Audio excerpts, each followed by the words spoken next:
विद्यार्थियों, हम पादप वर्गीकी के अध्ययन का एक साधन है पुस्तकालय, जिसे लाइब्रेरी कहते हैं।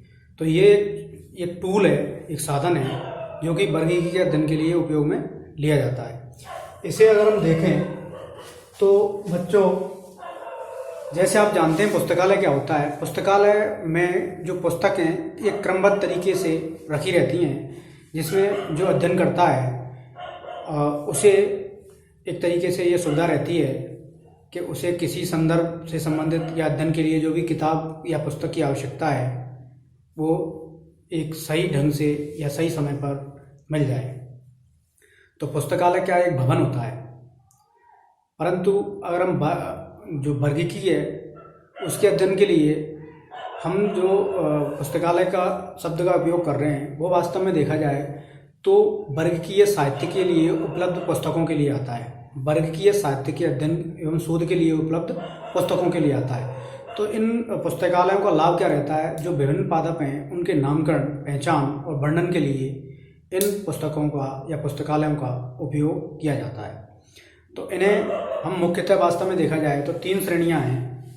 इनके जो पुस्तकालय है इसमें उपलब्ध पुस्तक हैं, ग्रंथ हैं, उनकी 3 श्रेणियां हैं। तो नंबर 1 है फ्लोरा। देखो, फ्लोरा शब्द का उपयोग सामान्यतः विभिन्न जो एक तरीके से लेक्चरर रहते हैं या कुछ लोग इस तरीके से इस्तेमाल कर लेते हैं कि फ्लोरा मतलब केवल वहाँ की वनस्पति समूह को संदर्भित करते हैं वो। तो और फौना वहाँ के जंतु समूह को संदर्भित करते हैं। वास्तव में देखा जाए फ्लोरा शब्द का इस्तेमाल पुस्तक के लिए किया जाता है। तो ऐसी पुस्तक जो किसी विशेष स्थान की पादप जनजातियों या पादप जातियों या विभिन्न पादपों का क्या करती है, वर्णन प्रस्तुत करती है किसी विशिष्ट वर्गीकरण पद्धति के अनुसार।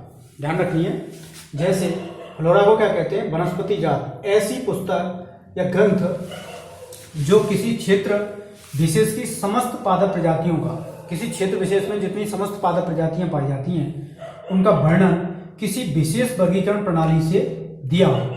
तो इसका मतलब है कोई पुस्तक है जो किसी क्षेत्र विशेष की पादप प्रजातियों का क्या कर रही है, वर्णन कर रही है किसी विशेष वर्गीकरण प्रणाली के अनुसार। तो इसे क्या कहेंगे, हम फ्लोरा कहेंगे। आगे जाकर हम आपको फ्लोरा के बारे में बताएंगे। फ्लोरा राष्ट्रीय स्तर पर, स्टेट स्तर पर और जिला स्तर पर रहते हैं। तो फ्लोरा कोई जिला स्तर पर कार्य करता है, कोई स्थानीय स्तर पर भी कार्य करता है, कोई एक तरीके से स्टेट लेवल पर और कोई राष्ट्रीय लेवल पर भी कार्य करता है। तो राष्ट्रीय लेवल के फ्लोरा, ये सब फ्लोरा अलग अलग हैं, उनके नाम हैं, उनके वर्गीकरण के। हम केवल इन शब्दावलियों को पढ़ रहे हैं, उसके बाद इनके वर्णन के बारे में पढ़ेंगे। तो जो वैज्ञानिक थे, तो इसका मतलब है किसी विशेष स्थान में पाई जाने वाली पादप जो जातियां हैं उनका जो वर्णन है किसी विशिष्ट वर्गीकरण प्रणाली के अनुसार जो वर्णन दिया होता है, उस पुस्तक या ग्रंथ को ही हम क्या कहते हैं, फ्लोरा कहते हैं। तो फ्लोरा वास्तव में क्या है, ग्रंथ होता है या पुस्तक होती है। तो लॉरेंस इस फ्लोरा को मैनुअल भी मानते हैं।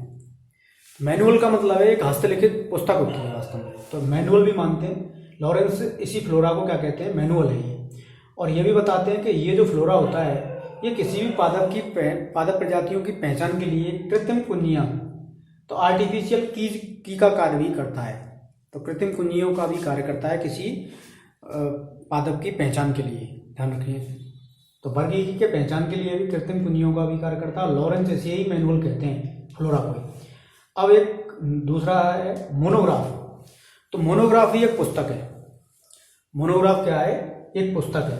तो मोनोग्राफ में क्या रहता है, आप जानते हैं विभिन्न प्रकार के टैक्सोन हैं, वर्गक हैं। जैसे हम जाति को लेते हैं, वंश को लेते हैं, कुल को लेते हैं और संघ को लेते हैं। तो डिवीजन पादपों में प्रभाग चलता है, जगत को लेते हैं। तो ये वास्तव में क्या है, एक क्या है, वर्गक है, टैक्सोन है। तो प्रत्येक टैक्सोन के बारे में, कोई भी टैक्सोन है, जैसे कोई वंश है तो वंश के बारे में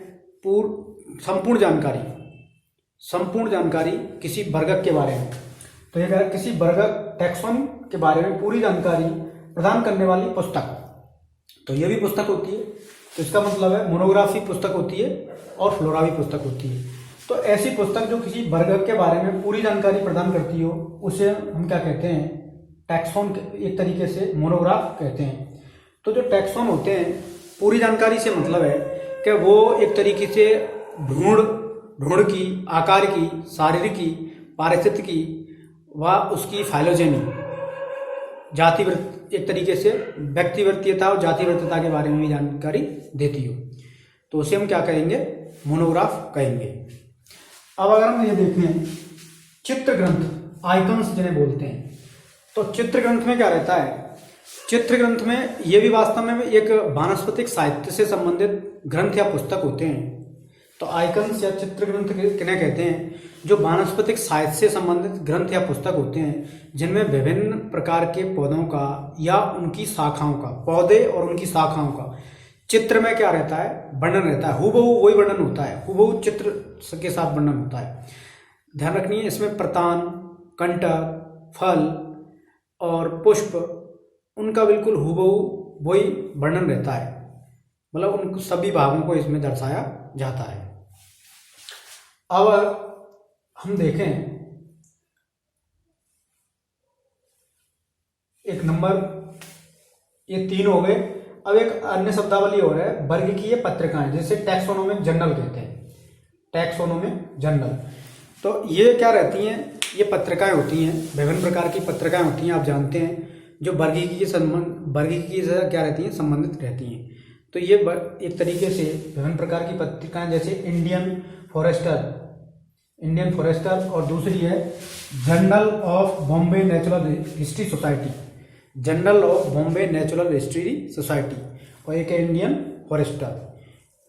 ये क्या है, एक तरीके के जर्नल हैं, पत्रिकाएं हैं, जो कि वर्गीकी से संबंधित होती हैं।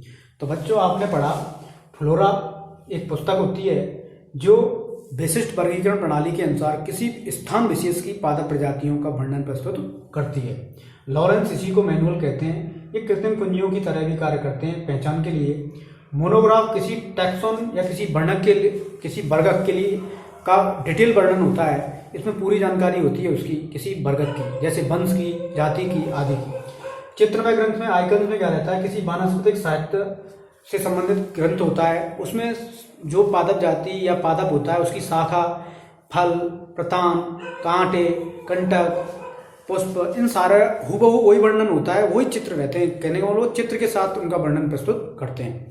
तो जर्नल के बारे में भी हमने बताया, जो कि दैनिक रूप से या ये टाइमली क्या होती हैं, प्रकाशित होती हैं। तो बच्चों, इस टॉपिक को हम यहीं समाप्त करते हैं। Thank you.